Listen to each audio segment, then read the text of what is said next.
ಮಧುಗಿರಿ ತಾಲೂಕಿನ ಬಡವನಹಳ್ಳಿ ಹೋಬಳಿಯ ರಂಗಾಪುರದಲ್ಲಿ ನಿರ್ಮಾಣವಾಗುತ್ತಿರುವ ಜಿಟಿಟಿಸಿ ಕಾಲೇಜು ಈ ಭಾಗದ ಯುವಕರ ಭವಿಷ್ಯಕ್ಕೆ ಹೊಸ ದಿಕ್ಕು ತೋರಿಸುವ ಮಹತ್ವದ ಯೋಜನೆಯಾಗಿದೆ ಎಂದು ಉಪವಿಭಾಗಾಧಿಕಾರಿ ಗೊಟೂರು ಶಿವಪ್ಪ ಹೇಳಿದರು. ಈ ಸಂದರ್ಭದಲ್ಲಿ ವಿಧಾನ ಪರಿಷತ್ ಸದಸ್ಯ ರಾಜೇಂದ್ರ ರಾಜಣ ಮಾತನಾಡಿ, ಮಧುಗಿರಿಯ ಅಭಿವೃದ್ಧಿ ವೇಗವಾಗಿ ಸಾಗುತ್ತಿದೆ. ಇನ್ನೂ 6 ತಿಂಗಳು ಹೊರಗಡೆ ಕೆಲಸಕ್ಕೇಗಿರುವವರು ಮರಳಿ ಬಂದರೆ ಮಧುಗಿರಿಯ ಚಿತ್ರಣವೇ ಸಂಪೂರ್ಣ ಬದಲಾಗಿರುತ್ತದೆ. ಗುಣಮಟ್ಟದ ರಸ್ತೆಗಳು, ಆಧುನಿಕ ಕಾಲೇಜು, ಕ್ರೀಡಾಂಗಣಗಳ ಅಭಿವೃದ್ಧಿ, ಹೈಮಾಸ್ಟ್ ಲೈಟ್ಗಳ ಅಳವಡಿಕೆ ಸೇರಿದಂತೆ ಹಲವು ಅಭಿವೃದ್ಧಿ ಕಾಮಗಾರಿಗಳು ಪೂರ್ಣಗೊಳ್ಳಲಿದ್ದು ಮಧುಗಿರಿಯ ಅಭಿವೃದ್ಧಿ ಗಗನಕ್ಕೇರುತ್ತದೆ ಎಂದು ವಿಶ್ವಾಸ ವ್ಯಕ್ತಪಡಿಸಿದರು.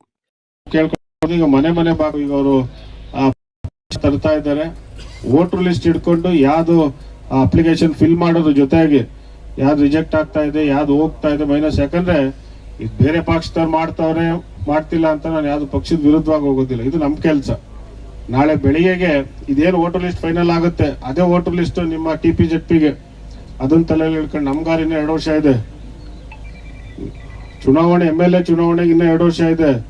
ಯಾರು ನಾಳೆ ಬೆಳಿಗ್ಗೆ ಗ್ರಾಮ ಪಂಚಾಯತಿಗೆ ನಿಲ್ಬೇಕು ಅಂತ ಅಲ್ಲೇ ಟವಲ್ಗಳು ಹಾಕಿದ್ದೀರಿ, ಯಾರು ಜಿಲ್ಲಾ ಪಂಚಾಯತಿಗೆ ನಿಲ್ಬೇಕು, ಯಾರು ತಾಲೂಕ್ ಪಂಚಾಯತಿಗೆ ನಿಲ್ಬೇಕು ಅಂತ ಹಾಕೊಂಡಿದ್ದೀರಲ್ಲ, ಇದು ಫಸ್ಟ್ ನಿಮ್ ಕೆಲಸ, ಹೌದಲ್ಲ? ಸೊ ಅದರಿಂದ ನಾನು ಪ್ರತಿಯೊಬ್ಬ ಮುಖಂಡರು ಕೇಳುವಂಥದ್ದು, ಇವತ್ತಿಂದ 1 ತಿಂಗಳ ಕಾಲ SIR ನಡೆಯುತ್ತೆ.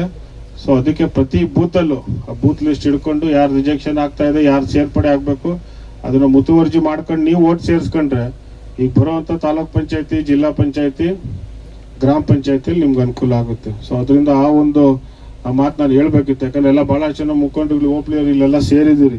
ಇವತ್ತಿಂದ ಪ್ರಾರಂಭ ಆಗಿದೆ, ಇನ್ನೊಂದು ತಿಂಗಳು ನಡೆಯುತ್ತೆ. ಅದರಿಂದ ಅದನ್ನ ಎಲ್ಲರೂ ಸ್ವಲ್ಪ ಬಹಳ ಸೀರಿಯಸ್ ಆಗಿ ತಗೊಬೇಕು.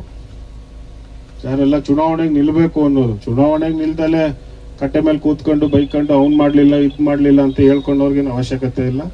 ಸೊ ನಿಮ್ಗೆಲ್ಲ ಒಂದು ಪರೀಕ್ಷೆ 1 ತಿಂಗಳಲ್ಲಿ ವೋಟರ್ ಲಿಸ್ಟ್ ಸೇರಿಸುವಂಥದ್ದು. ಸೊ ಅದರಿಂದ ಆ ಒಂದು ಮಾತನ್ನು ನಾನು ಹೇಳ್ಬೇಕು ಅಂತ ಅನ್ಕೊಂಡೆ. ಇನ್ನ ಏನೆಲ್ಲ ಈ ಭಾಗದಲ್ಲಿ ಕೆಲಸಗಳು ಈಗ ಪ್ರಾರಂಭ ಆಗ್ತಾ ಇದೆ. ಸ್ವಲ್ಪ ಮಳೆ ಕೊರತೆ ಇದೆ ಅಂತ ಈಗಾಗಲೇ ಹೇಳಿರುವಂಥದ್ದು. ಆ ಮಳೆ ಕೊರತೆ ಇರೋದ್ರಿಂದ ನಾನು ಆಗಲೇ ಈಗ AC ಅವ್ರಿಗೆ ಮಾತಾಡ್ಕೊಂಡು ಬಂದಿದ್ದೀನಿ. ನಮ್ಮ ತಾಲೂಕಿನಲ್ಲಿ ಯಾರೆಲ್ಲ ಉಳುಮೆ ಜಮೀನು ಮಾಡಿರುವಂಥವ್ರು ಎಲ್ಲಿ ಏನೇನೆಲ್ಲ ಕ್ರಾಪ್ ಹಾಕಿದ್ದಾರೆ, ಎಲ್ಲಿ ನೀರಿನ ಅಭಾವ ಇದೆ ಅಂತ ಒಂದು ಮಾಹಿತಿಯನ್ನ ಸ್ವಲ್ಪ ಸಂಗ್ರಹಿಸಿ ಅಂತ ಈಗಾಗಲೇ ನಾನು AC ಅವ್ರಿಗೆ ಇವಾಗ ಬರ್ತಾ ಮಾತಾಡ್ಕೊಂಡು ಬಂದಿದ್ದೀನಿ. ಸೊ ಅದರಿಂದ ಸನ್ಮಾನ್ಯ KN ರಾಜಣ್ಣವರು ರೈತರ ಪರ ಇರುವಂಥದ್ದು. ಯಾಕಂದ್ರೆ ಜಿಲ್ಲಾ ಕೇಂದ್ರ ಬ್ಯಾಂಕಲ್ಲಿ ಎಷ್ಟು ಸಾಲಗಳನ್ನ ಕೊಟ್ಟಿದ್ದಾರೆ ಅನ್ನೋವಂಥದ್ದು ನಿಮ್ಗೆಲ್ಲ ಗೊತ್ತೇ ಇದೆ. ಸೊ ಅದರಿಂದ ಮುಂದಿನ ದಿನದಲ್ಲಿ ಇನ್ನ ಏನೆಲ್ಲ ಕ್ಷೇತ್ರಕ್ಕೆ ಅಭಿವೃದ್ಧಿ ಆಗಬೇಕು, ಇಂಡಸ್ಟ್ರಿಯಲ್ ಏರಿಯಾ ಮಾತನ್ನ ನಮ್ಮ ರಾಮಣ್ಣವ್ರು ಹೇಳಿದ್ರು. ಇಂಡಸ್ಟ್ರಿಯಲ್ ಏರಿಯಾ ಇಲ್ಲ ಆಗ್ಲೇ ಆಗಿದೆ 100 ಎಕರೆ. ಅದಾಗಿದೆ ಯಾವ ಸಂದರ್ಭದಲ್ಲಿ 18ರಿಂದ 23ರಲ್ಲಿ ಅವಾಗಿದ್ದಂತ ಶಾಸಕರು ಅದನ್ನ 300 ಎಕರೆ ಅಕ್ವೈರ್ ಮಾಡಿ 380 ಎಕರ್ಸ್ನ ಅಕ್ವೈರ್ ಮಾಡಿ ಗೆಜೆಟ್ ನೋಟಿಫಿಕೇಶನ್ ಮಾಡ್ಬಿಟ್ಟಿದಾರಪ್ಪ. ನಾನೇನು ಯಾರ ಮೇಲೆ ಆಪಾದನೆ ಮಾಡಕ್ ಹೋಗುದಿಲ್ಲ. ಆ 380 ಎಕರೆನೂ ರಿಯಲ್ ಎಸ್ಟೇಟ್. ಏನ್ ಹೇಳಿ, 380 ಎಕರೆನೂ ರಿಯಲ್ ಎಸ್ಟೇಟ್ ಅಲ್ಲೇ ಮಾಡಿರೋದು, ಬೇರೆ ಏನಿಲ್ಲ. ರೈತರ ಹತ್ರ ಅಗ್ರಿಮೆಂಟ್ಗಳು ಹಾಕ್ಸ್ಕೊಂಡಿರೋದು.